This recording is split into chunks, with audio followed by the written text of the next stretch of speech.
नमस्कार, भिवानी हलचल में आपका स्वागत है। इस वक्त फ़िलहाल हम नेहरू पार्क भिवानी में मौजूद हैं, जहां पर ऐसी समाज संगठनों की एक बैठक आयोजित है। ये जालोर प्रकरण को लेकर के यहां पर रोष स्वरूप लोग बैठे हुए हैं और अपनी रोषता प्रकट कर रहे हैं। फ़िलहाल ये अभी हांसी गेट होते हुए जिला प्रशासन तक अपनी बात पहुंचाएंगे, ज्ञापन सौंपेंगे।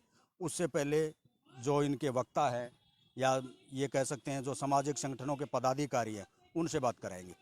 जिम्मेवार है। आज 4 आदमी इकट्ठे होते हैं, एक नया संगठन बना लेते हैं और संगठन बनाने के बाद नया भवन बन जाना चाहिए। हमारे मंदिर में 4 ईंट लग जानी चाहिए। सम्मानित साथियों, 2024 के बाद ना तो आपको कोई ग्रांट देने के लिए आएगा, ना आप इतनी जनसंख्या में आज नेहरू पार्क में खड़े हो, ना आपको कोई खड़ा होने देगा, ना कोई मेरे जैसा सफेद कपड़े पहनकर जय भीम भाई दोनों हाथ ऊपर कर नारे लगाएंगे। दलित एकता जिंदाबाद जिंदाबाद जिंदाबाद, दलित एकता जिंदाबाद जिंदाबाद जिंदाबाद, दलितों पर अत्याचार नहीं सहेंगे नहीं सहेंगे नहीं सहेंगे, नहीं करेंगे कुर्सी से खींच लेंगे कुर्सी से, नहीं करेंगे कुर्सी से खींच लेंगे कुर्सी से। जुल्मी जब जुल्म करेगा सत्ता के हथियारों से, चप्पा भून उठेगा जय भीम के नारों से, उठेगा जय भीम के नारों से। जय भीम। जालोर प्रकरण को लेकर के जो रोष जताया जा रहा है, उसमें कुछ प्रतिनिधि हैं, उनसे बातचीत करने का प्रयास करेंगे।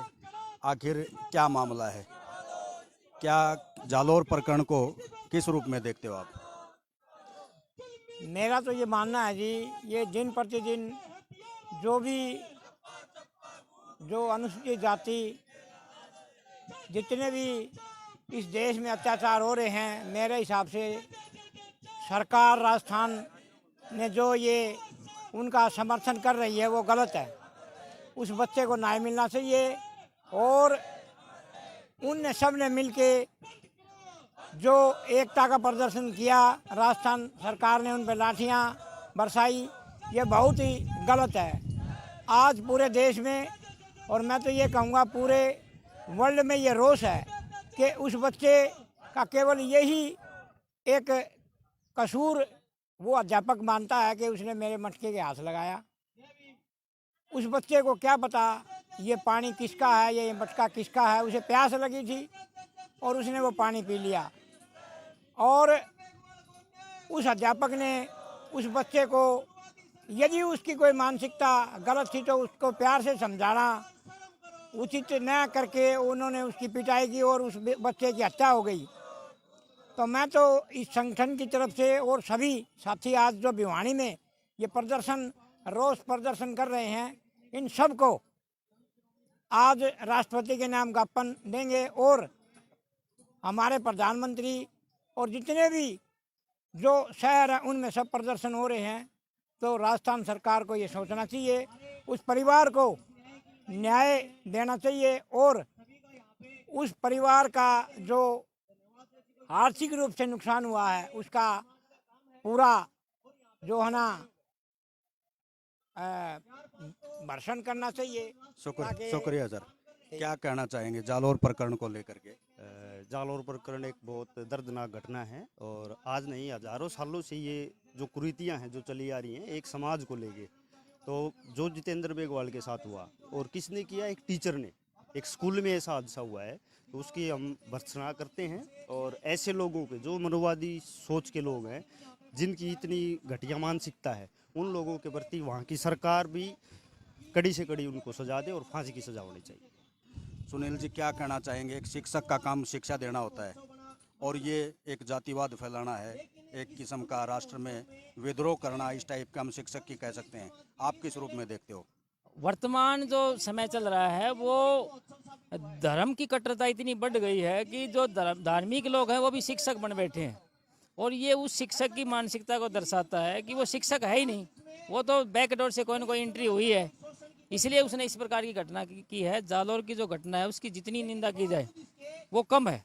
लेकिन निजी स्कूल था, ये कोई सरकारी नहीं था, निजी स्कूल था और टीचर की बजाय वो संचालित करते हैं उस स्कूल को। जब पूरे स्कूल को संचालित करते हैं तो कैसी शिक्षा होगी वहाँ पर, इससे अंदाजा लगाया जा सकता है। राजस्थान में जो है ना बहुत बड़ा बुरा हाल है, मतलब जाति व्यवस्था इतनी ज़्यादा अकड़न में है, तो स्कूल और सब जगह राजस्थान में बुरा हाल है। और एक शिक्षक के द्वारा ऐसी घटना करना बहुत ही निंदनीय है, राष्ट्र के लिए शर्म की बात है। और उससे बड़ी शर्म की बात सरकार के लिए है। जब एक दर्जी की हत्या होती है तो वहाँ पर करोड़ों रुपए की मुआवजा, 2-2 नौकरी देते हैं, और जब शेड्यूल कास्ट की किसी की हत्या होती है तो 5-5 लाख रुपए रेट लगाते हैं। सरकार के लिए शर्म की बात है। ये जातिगत गणना का कार्य है। इसमें कोई वो नहीं है कि भाई सरकारी था या प्राइवेट था। ये जो हमारी जो मानसिकता है, जो जाति द्वेष की मानसिकता है, जातिगत द्वेष की मानसिकता है, उसका एक उदाहरण है ये।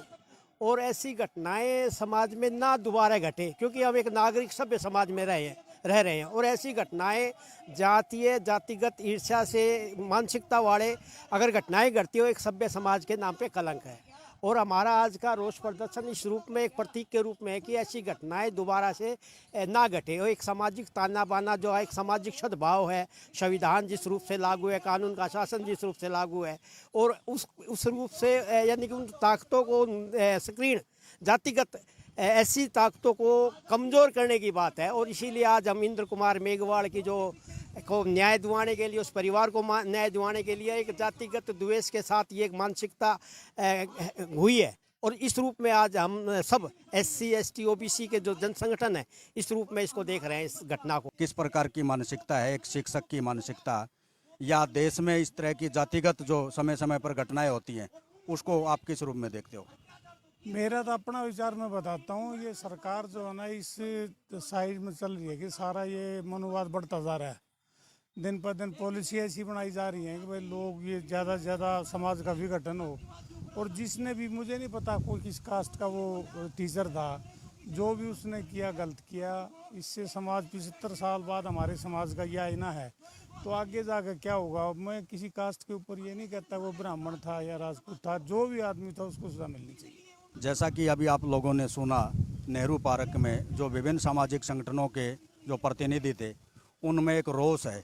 एक तरफ देश आज़ादी का अमृत महोत्सव मना रहा है, दूसरी तरफ इस तरह की जातिगत भावनाएं, जातिगत ये कह सकते हैं, ये रंजिश की जो घटनाएं सामने आती हैं। एक छोटे से बच्चे को एक मटके के हाथ लगाने की वजह से ही मौत के घाट उतार देना, वो भी 25 दिन तक तड़पता रहा। ये दुख की बात है, पीड़ा की बात है। देश के संविधान में प्रत्येक आदमी की एक आस्था होनी चाहिए। आप हमारे साथ जुड़े रहिए, एक और नए विषय के साथ जल्द हाजिर होंगे। तब तक के लिए नमस्कार।